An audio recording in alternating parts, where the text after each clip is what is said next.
പ്രധാന ചോദ്യമുള്ള അങ്ങ് ഒരു വലിയ രാഷ്ട്രീയ രംഗത്തേക്ക് ചുവട് വയ്ക്കുന്നു, കളമൊരുക്കുന്നു. അപ്പോൾ അന്നത്തെ ആ തോക്ക് കേസൊക്കെ വേണ്ടായിരുന്നു എന്ന് തോന്നുന്നുണ്ടോ?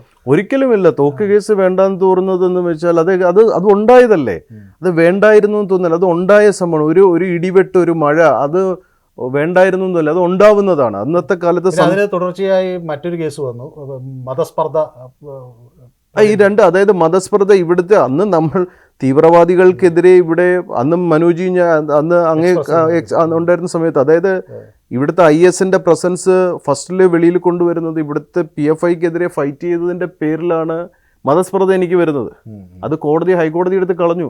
അന്ന് പോലീസിൽ കുറച്ച് ക്രിമിനൽസ് ഉണ്ടായിരുന്നു, കേരള പോലീസിൽ കുറച്ച് ആൾക്കാരെ ഉപയോഗിച്ച് കളിക്കുന്ന ഒരു കാലമായിരുന്നു. ഇന്ന് ആ കളി കേരള പോലീസിനില്ല. കേരള പോലീസ് വളരെ റിഫൈൻഡ് ആയി. ഇപ്പൊ അന്ന് എന്നെ പിടിക്കാൻ നടന്നിരുന്നു പോലീസ്. ഇന്ന് എൻ്റെ വീട്ടിൽ കാവൽ നിൽപ്പുണ്ട് 4 പോലീസുകാർ. എന്റെ ബാംഗ്ലൂരിൽ വീട്.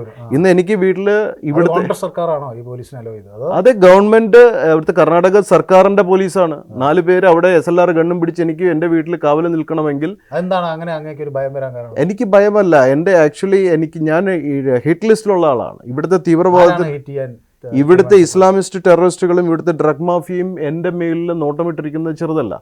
ഇവിടെ ഈ കാണിക്കുന്ന പേക്കൂത്തല്ലേ കേരളം കാണുന്നത്. കാരണം ഈ കേരളം എന്താ കാണുന്നത്? ഈ ഡ്രഗ് മാഫിയ എന്ന് പറഞ്ഞാൽ ബാംഗ്ലൂർ ബേസ്ഡ് ആയിട്ടുള്ള ബാംഗ്ലൂർ കേരള ബേസ് ചെയ്ത് ഈ ഡ്രഗ് മാഫിയക്കെതിരെ ഫൈറ്റ് ചെയ്തതിനല്ലേ ഒരു പ്രാവശ്യം എന്നെ പിടിച്ച് 59 ദിവസം ആത്തിട്ട്. അതിനുശേഷം ഞാനന്ന് സെക്രട്ടേറിയറ്റിന്റെ അവിടെ DGPക്ക് പരാതി കൊടുക്കാൻ വന്നപ്പോഴെല്ലാം അങ്ങുമായിട്ട് സംസാരിക്കുന്നു. അപ്പൊ അതിന്റെ പേരിൽ വീണ്ടും എന്നെ പിടിച്ച് 8 ദിവസം പിടിച്ചാത്തിരുന്നു. അതാണ് ലാസ്റ്റ് അറസ്റ്റ്. അത് ആദ്യത്തെ തോക്ക് കേസ് എന്തിനാ വന്നത്? ഇവിടെ സന്തോഷ് മാധവന്റെ പേര് പറഞ്ഞ് ഇവിടുത്തെ അമ്പലങ്ങളും മഠങ്ങളും എല്ലാം അടിച്ച് തകർക്കുന്ന സമയത്ത് ഇവിടുത്തെ ഈ BJPക്കാർ അന്ന് ഈ സുരേന്ദ്രനൊക്കെ അടിപ്പാവാടയുടെ അടിയിൽ ഒളിച്ചിരിക്കുകയും നൈറ്റിയുടെ അടിയിൽ ഒളിച്ചിരിക്കുകയല്ലേ ചെയ്തിരുന്നത്. സുരേന്ദ്രൻ അന്ന് സംസ്ഥാന ഇതിന്റെ യൂത്തിന്റെ പ്രസിഡന്റ് അല്ലേ സുരേന്ദ്രൻ, യുവമോർച്ചയുടെ പ്രസിഡന്റ് ആണല്ലോ. അപ്പൊ സുരേന്ദ്രനെ പോയിട്ട് ഒരു മനുഷ്യനും പുറത്തിറങ്ങി സംസാരിച്ചിട്ടില്ല. അന്ന് സംഘം പറഞ്ഞിട്ടാണ് ഞാൻ അന്ന് ഇതിനെ റിയാക്ട് ചെയ്യുന്നത്. അന്ന് G. സുധാകരൻ എൻ്റെ ആസനത്തിൽ കുന്തം കുത്തുമെന്ന് പറഞ്ഞു. പിന്നെ പറഞ്ഞു കുന്തമല്ല, അവൻ്റെ ആസനത്തിൽ ഗതയാണ് കുത്തേണ്ടതെന്ന് പറഞ്ഞു. അങ്ങനെ എൻ്റെ വീട്ടിൽ, ഞാനും എൻ്റെ അമ്മയും താമസിക്കുന്ന എൻ്റെ വീട്ടിൽ എൻ്റെ അമ്മേനെ എൻ്റെ വെപ്പാട്ടിയാന്ന് പറഞ്ഞ് എൻ്റെ വീട് ആക്രമിക്കാൻ വരുമ്പോൾ ഞാൻ പിന്നെ തോക്കല്ലാതെ പഴമാണോ എടുക്കേണ്ടത്? എന്തിനാ എനിക്കന്ന് തോക്ക് തന്നത് ഗവൺമെന്റ്? അന്ന് എനിക്ക് പ്രശ്നം ഉണ്ടായിരുന്നു. അത് ലൈസൻസ് ഉള്ള തോക്കാണ്. ലൈസൻസ് തന്ന ആൾ പ്രശ്നത്തിനൊന്നുമില്ല. അതും ഇവിടുത്തെ ഈ ഇടതുപക്ഷ സർക്കാരായിരുന്നു, അന്ന് VS-ന്റെ സർക്കാരായിരുന്നു. അവർ ഒരുപാട് കോംപ്ലിക്കേഷൻസ് ഉണ്ടാക്കി വെച്ചു. പിന്നീട് രാഷ്ട്രീയത്തിലേക്ക് ഇറങ്ങാൻ ഇത്രയും സമയം എടുത്തത്? രാഷ്ട്രീയത്തിൽ ഞാൻ ഇറങ്ങിയതല്ല. ഇപ്പം എന്നെ കഴിഞ്ഞ മെയ് 2-ന് സുഭാഷ് ചന്ദ്രബോസിന്റെ ചെറുമോളാണ് രാജശ്രീ ചൗധരിജി. അവർ എൻ്റെ അടുത്തൊരു 3 വർഷമായിട്ട് പറയുന്നു കേരളത്തിന്റെ അവസ്ഥ വളരെ മോശമാണ്, you should take charge, you must retaliate against all these kind of atrocities. ഇവിടെ ഇറങ്ങി അത് ഇൻവോൾവ് ആയേ പറ്റുള്ളൂ എന്ന് പറയും.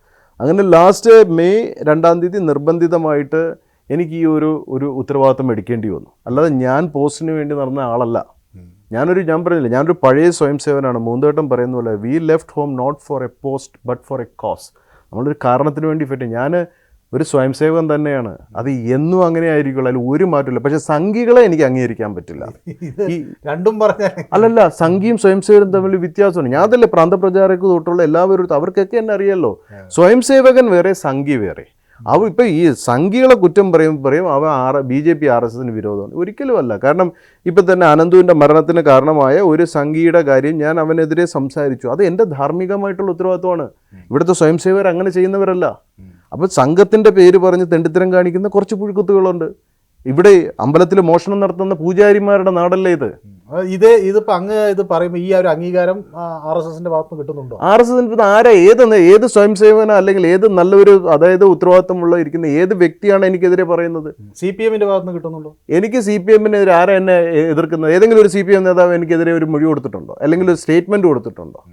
ഇനിയിപ്പോൾ ഈ BJP ഈ തെറി എത്രയും വിളിച്ചിട്ടും BJPയിൽ എന്തുകൊണ്ടാണ് മാന്യരായിട്ടുള്ളവർ എനിക്കെതിരെ സംസാരിക്കാതെ? ഞാനതിൽ എണ്ണിപ്പറക്കി ഞാൻ പറയുന്നുണ്ട്, ഇവർ ഇന്ന ആൾക്ക് ഇന്ന പ്രശ്നമുണ്ട്. അല്ല, ഞാൻ സംഘടനയ്ക്കല്ല പ്രശ്നം, ഞാൻ സംഘടനയ്ക്കകത്തിരിക്കുന്നുള്ള പുഴുക്കുത്തുകൾക്കാണ് പ്രശ്നം. ഇനിയിപ്പോൾ കോൺഗ്രസ്സിൽ ആരാ എനിക്കെതിരെ സംസാരിച്ചിട്ടുള്ളത്?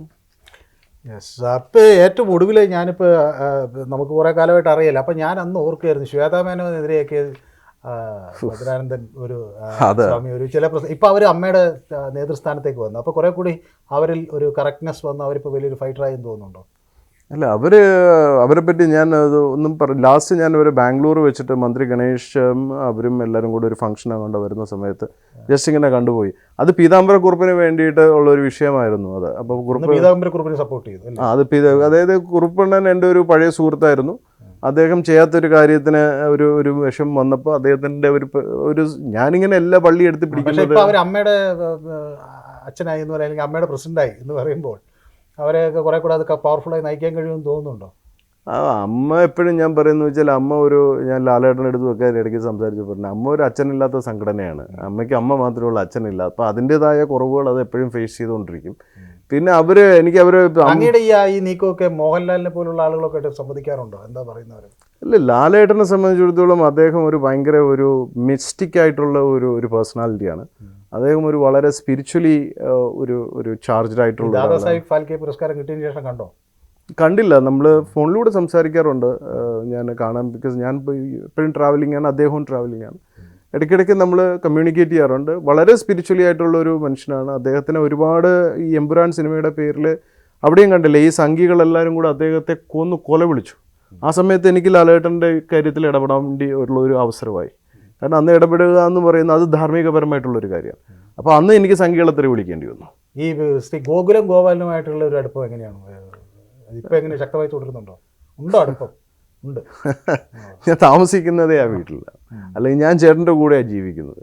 ചേട്ടൻ എന്ന് പറയുന്നത് ചേട്ടൻ എന്താ പറയുക, ശ്രീനാരായണ ഗുരു മന്ത്രമാണെങ്കിൽ അതിൻ്റെ വ്യാഖ്യാനമായിട്ടുള്ള ഒരു ക്യാരക്ടറാണ്.